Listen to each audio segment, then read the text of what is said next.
Welcome again to Rough Diamond Recipes. Most Indian restaurants in the UK use a base gravy when making their curries. This is our version of that base gravy. Now we're not saying this is the best base gravy you can make, and we're not saying this is the easiest base gravy you can make, but it is tasty and you don't need to be a rocket scientist to do it.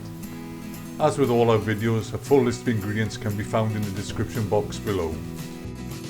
Okay, the sun's shining and the pubs are open in 30 minutes, so let's get this done. Okay, to make this base gravy, in a suitably sized pan, add the oil and bring to the heat. Then simply add all the rest of the ingredients, a pint of water, give it a good stir, bring up to a simmer and allow it to simmer for 45 minutes.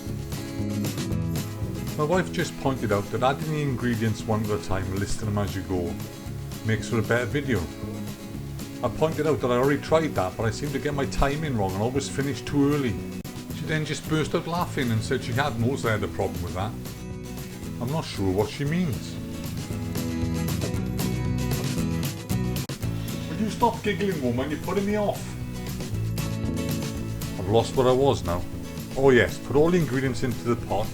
Add a pint of water, give it a good stir, bring up to a simmer and allow it to simmer for 45 minutes.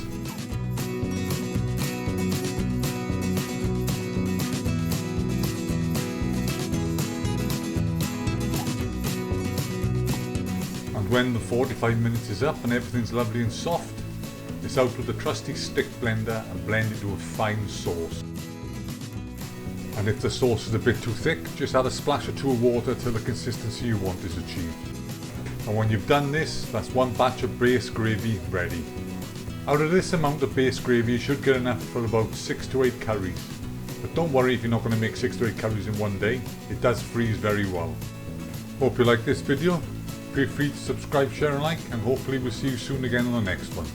Bye for now.